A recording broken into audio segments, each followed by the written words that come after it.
What's going on, everybody? My name is Anthony Sabatino from ASPF Solutions. We are here in New York City filming vlog number 2. Let's get into the video.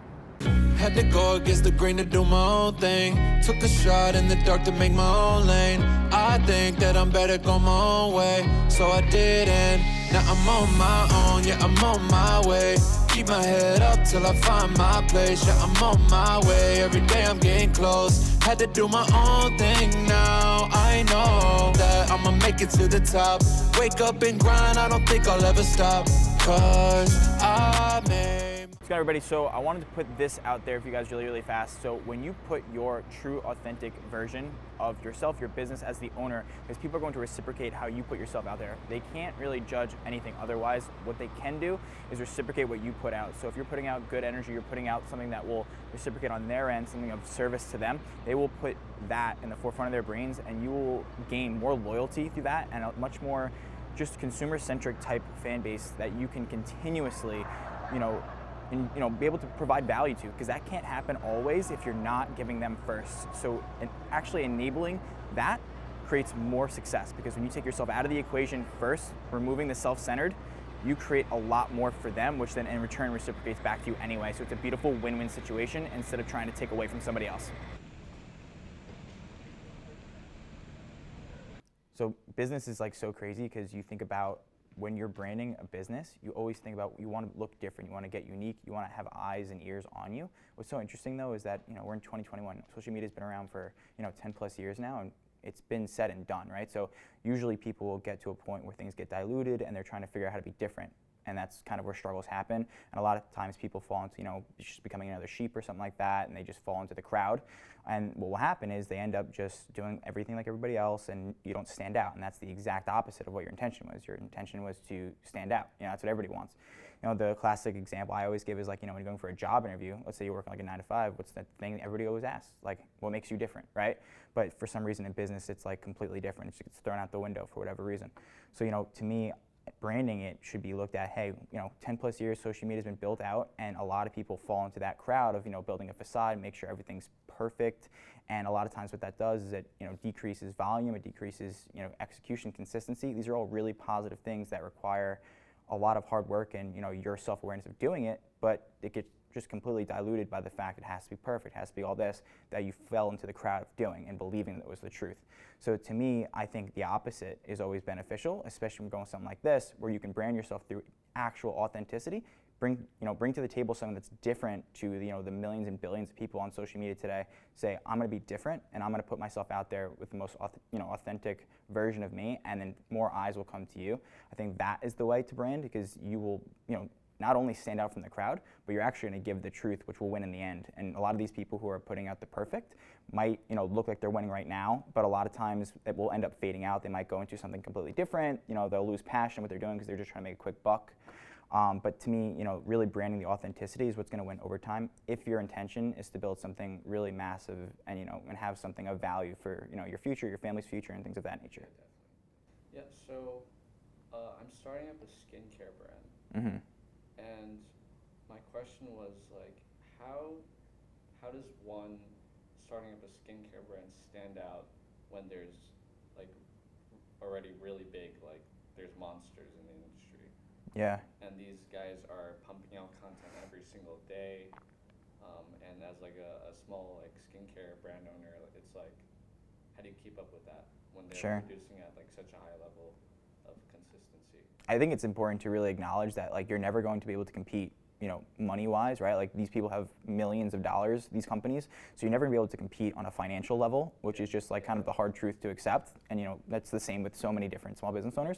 But what I would do, right, and this is what I do and what I refer every client to do, is when you are that small and you're trying to get eyes and ears on you, when there's these big monsters out there who might be taking it away from you, is you have to document your inside process. So like go even more behind the scenes. So let's say you're doing the skincare routine, right?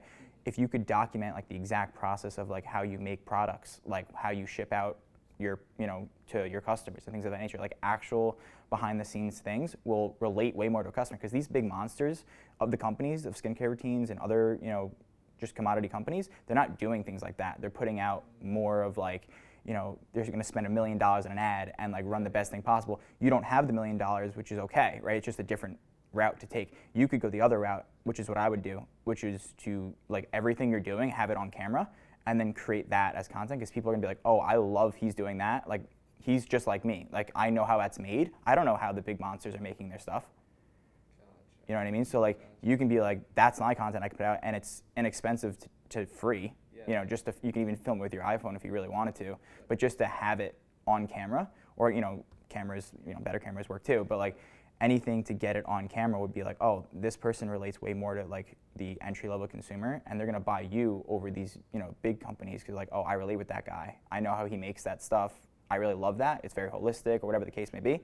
I want to go with him. I know how it's made. It's just a bigger relation to a, you know, a company to a consumer that, you know, these big companies can't really manage, you know? So like with here, these are your competitors, obviously. So what I would say, right, is like a lot of this looks so perfectly done, right? And there's a good chance they support a lot of money into this. So what you would do, right, considering there's the lack of that, you know, amount of money in the production side of things in terms of putting out content, because you can put content on, you know, all platforms. But what here I would do is like take this as like a good model to be like what you can do when you get to money, you know, you get to the point where you can put a lot of money into it. Right now, imagine all of this content though, because you could have this volume amount of content that they've probably spent millions or hundreds of thousands of dollars on. You could have the same amount, but documenting your process of making and producing and distributing all of this process, because that way all these people, like imagine I was a consumer, which I could be, you know, of your brand and of your skincare product. I could look through all these pictures on, let's say, your Instagram, whatever it would be, right, or your Facebook or whatever.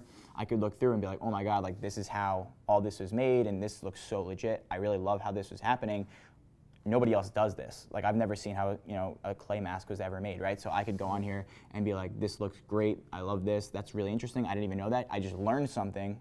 Right? So it's like the whole process of like bringing value first to your consumer, and then they end up coming back. It's just another version of that, right? Like on you know, a business Instagram page, I could look through it and be like, this looks amazing. Like this is how this was made. This can just be something that we can have as like a, you know, thing to work up to. And then once you start bringing in more product, more sales and things like that, you can start, you know, delving more money into more, you know, production side of things, where you could start looking more like this, in addition to your documenting the process, right? Because you never really want to lose either or, right? I feel like that might be a flaw of like these big companies. Like they're not putting enough of process, which they have because their brand recognition is so big. So they don't necessarily need to in order to gain clientele. Yeah, they don't need it. They don't need it, right? But like you can be in this like building process of gaining more clientele in the beginning, right? Like that dirt road type of deal. Yeah. The way you get people in the door is by, you know, attracting them. Like, oh, I didn't know how that was ever made. Teaching them something, like they can figure out like something they've never known, that they've been using a clay mask for 13 years, and now they know how it's made, you know? So like people get DMs, not even DMs, you can get emails, phone calls. How many times have you just denied a phone call number because you know immediately, like your immediate default is that is a call you don't want to answer because they're going to sell you something, they're going to scam you or something, right? So like it's just constant output that nobody wants to see anymore. This comes back to the whole, like social media has been here for 10 plus years. We get it, of like how the game is played. Now we need to do something different to become authentic, you know? So like the cold DM strategy works in certain cases and everything. Like, yeah, people will see you maybe more than if you didn't send them, that for sure, right? But at a certain level, you have to understand that it can't be a forever model. You know, like you can't cold DM forever, because eventually you're just gonna burn out. You know, things aren't gonna work to the point where you're gonna make $1 million+ business just from cold DMs. And like it is a thing, right? So like, but you don't want to be that person either of, you know, the person sending that cold DM that 100th time, where that consumer was just having a bad day. He had 3 or 4 different people reach out to him that same day cold, and he's like, I can't stand this, and then he's never going to even,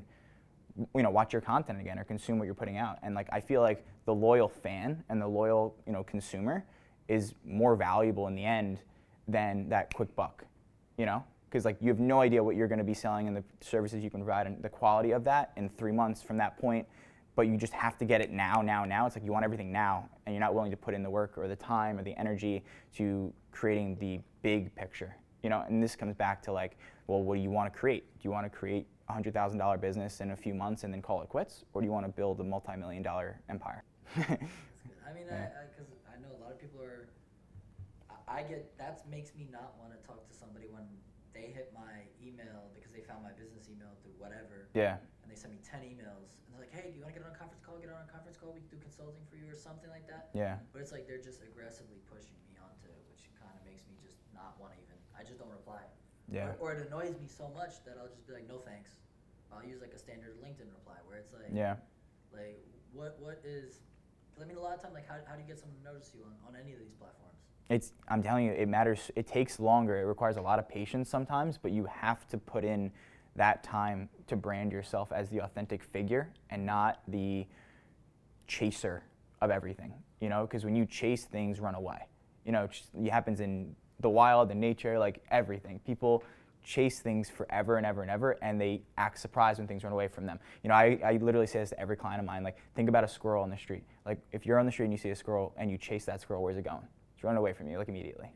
You're never catching the squirrel. It's going up a tree. No, it's going somewhere you can't catch them. So, like, why are you constantly chasing in business? There's so many things in real life or whatever that are referenced in business, but for whatever reason, we do the opposite, and we just fall back into the same patterns of faulting yourself, right? Like, you're creating your own self-sabotage based on things that you know to be true in real life. So, like, understanding that you should not chase things and have things come to you and just put things out there that allows that to attract you, that should be the route, because of everything else in life that tells you that, So that would be my main point, is like, never chase, because like that's what you're feeling when you're getting all those cold DMs that you just completely erase, or you sometimes even give a one-word reply.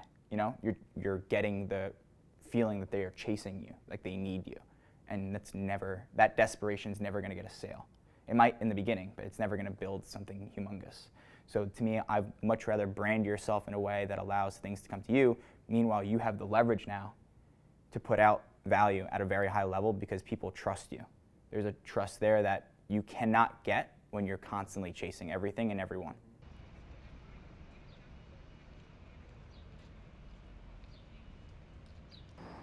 So one of my main priorities, especially in business, is ensuring that the volume of content is going out, and LinkedIn is one of those places that I'm really focusing hard on right now. So even right now, when I'm just walking down the street, I'm really making sure it's a priority so I can write this post out. It takes 2 seconds. It'll really do a lot for you if you can just do it like this, really consistently.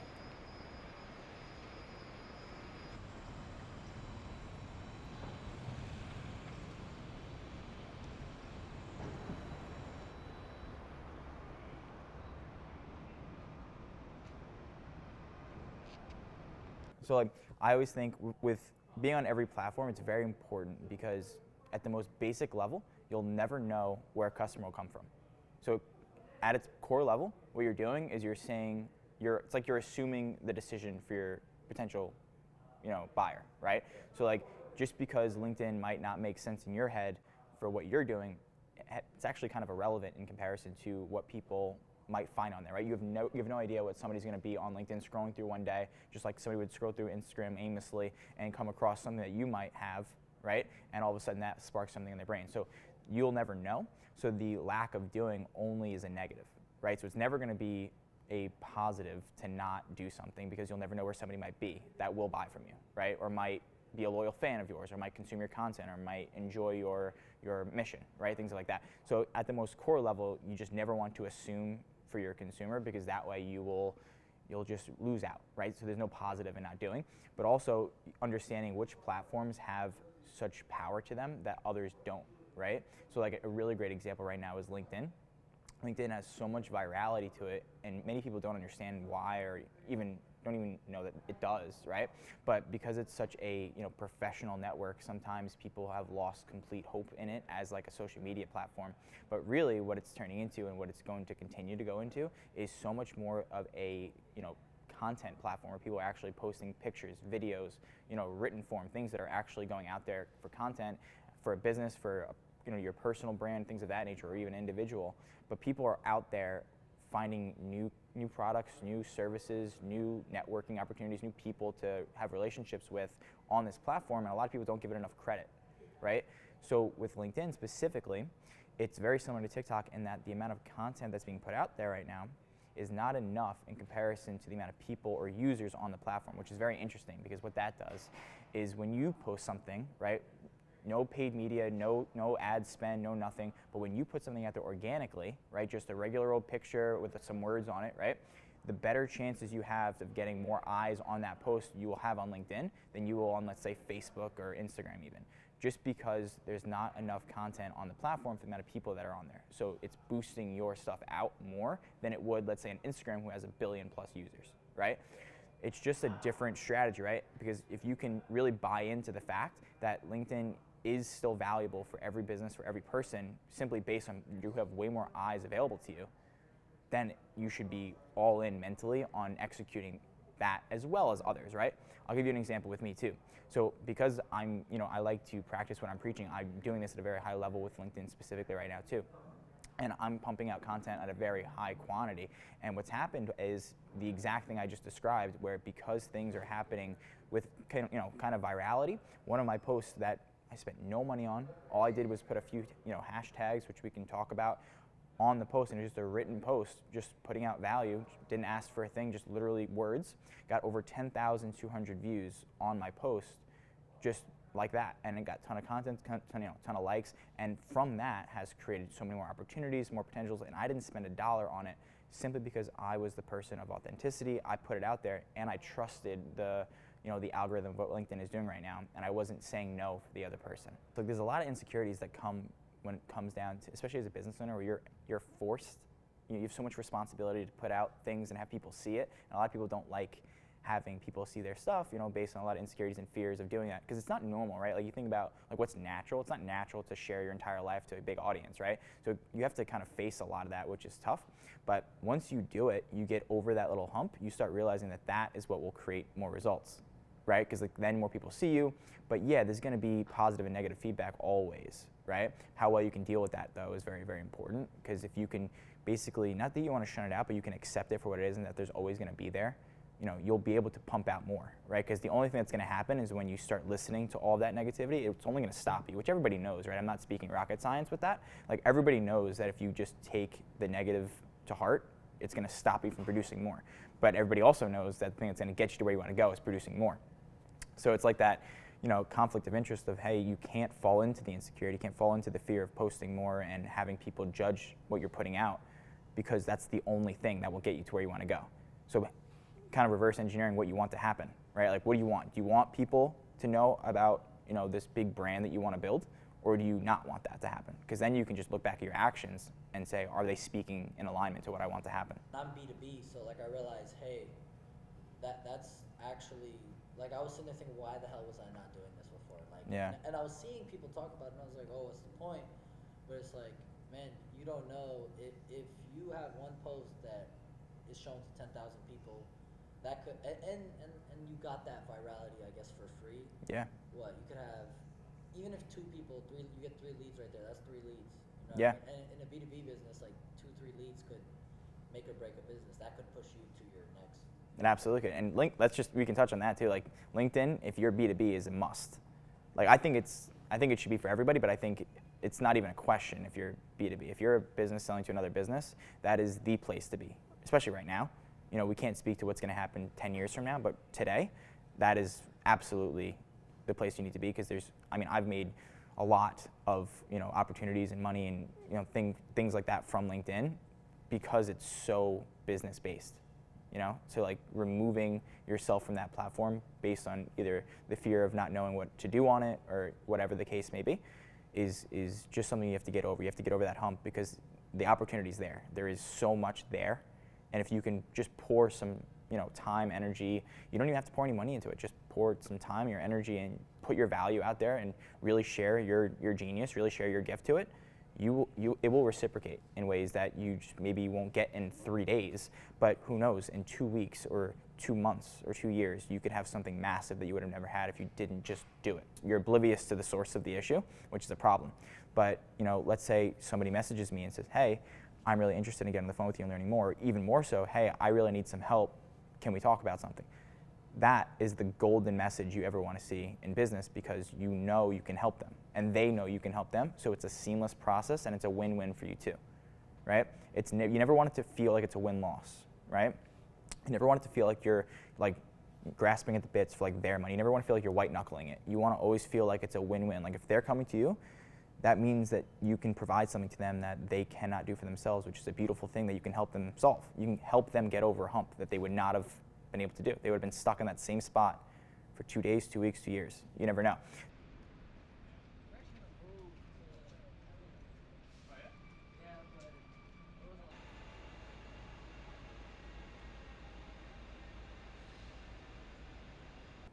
So I wanted to talk straight to the camera here, and I wanted to actually mention one thing. So especially in branding and marketing, your business, yourself, whatever the case may be, you're going to want to remain consistent, which is so simple. Everybody always knows that consistency is such a valuable term.